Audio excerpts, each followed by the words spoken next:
السلام عليكم ورحمة الله وبركاته. يا مساء النور والسرور عليكم يا حبيبات القلب. كل سنة وانتم طيبين، علينا وعليكم وعلى الأمة الإسلامية كلها بخير يا رب. يكون عيد سعيد عليا وعليكم وعلى أهالينا كلهم. هعمل معاكم النهاردة وصفة خطيرة. النهاردة الأكلة بقى بتاعت النهاردة أكلة كده جميلة تقدري تقدميها زي ما انت عايزة. وصفة الفتة من الحاجات السهلة قوي، بس أنا ليا فيها تريكات كده مخصوص. هبدأ معاكم بأول حاجة وهي الكوارع. أنا بغسل الكوارع كويس جدا بالملح والدقيق والليمون، مش اكتر من كده. ما بحطش خل وما بحطش حاجة تانية غير كده، ملح دقيق ذرة ليمون. حطيت ايه في الحلة؟ حطيت جزر وطماطم ورق لوري وحبهان ومستكة وكبابة صيني، وهقفل عليها الغطا بتاع الحلة البريستو وهسيبها تستوي مع نفسها. طب لو ما عندكيش هتعملي حلتين يا ست الكل. واحدة هتحطي فيهم الكوارع وهترمي المية بتاعتها لمدة 3 أو 4 دقايق، وبعد كده تكوني مجهزة الحلة التانية فيها نفس البوكيه جرنيه، تحطي في قلبها الكوارع وتغطي عليها وتسيبيها لما تستوي. الرز بتاع الفتة انا ما بستخدملوش الشوربة بتاعة الكوارع علشان خاطر ما يبقاش فيه التلزيقة. لو انت حابة مفيش مشكلة. بحط له ايه؟ بحط له واحدة لومي وحبهان مستكة ورق غار وشوية الملح بتاعه، ولو عايزة اضيف فلفل اسود هضيفه في الاخر. تمام. بس كده ادي الرز بتاعي، وكمان عود بسيط من القرفة. وكده بقى عندنا رز ابيض طعمه حلو جدا، التبهيره بتاعته خفيفه ومظبوط. ازوده الميه تكون سخنه او تكون ساقعه زي ما بتفضلي، الاتنين بيطلع تسويتهم حلوه جدا، والرز بيطلع مفلفل وما بيعجنش خالص. هتغطي، واول غلوه هتوطي عليه، وبعد كده تسيبيه يتشرب على مهله. الممبار انا عملته معاكم قبل كده، قدمته النهارده مع الاكل. لكن عملناه سوا مع بعض قبل كده، تقدري تشوفيه في فيديو من قبل.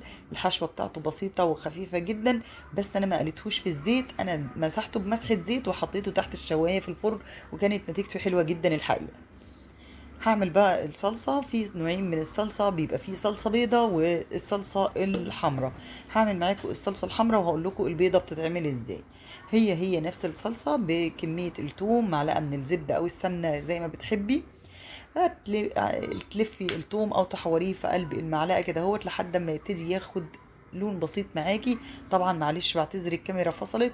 هتحطوا معلقتين خل، وبعد كده تنزلوا الصلصة، يعني بطفي التوم بالخل وانزل الصلصة. طيب في الصلصة البيضة بطفي التوم بالخل وبنزل شوربة كوارع، ودي كده تبقى الصلصة البيضة. تمام.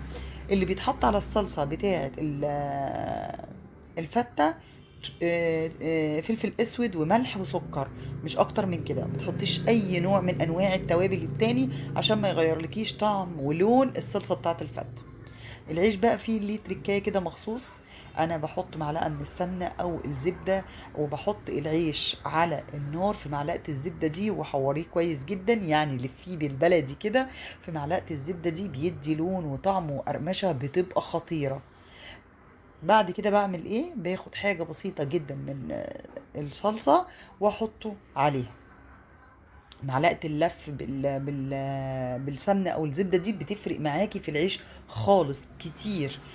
طب ما انا هحمصه في الفرن.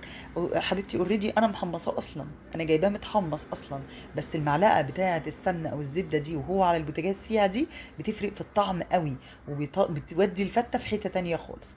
بعد كده بعمل ايه؟ بحط الشوربة خفيفة عليه، وببتدي بقى انزل الرز بتاعنا فوق الوش كده اهو.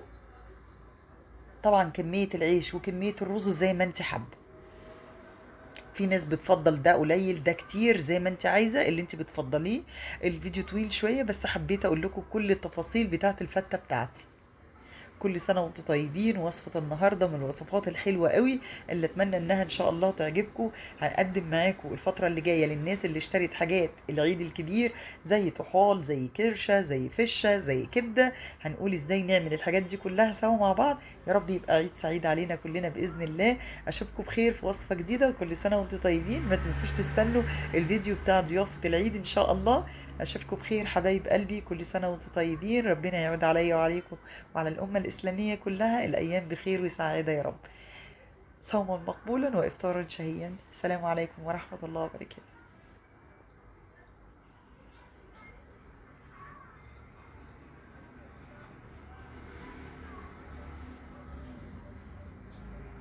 كده حاسه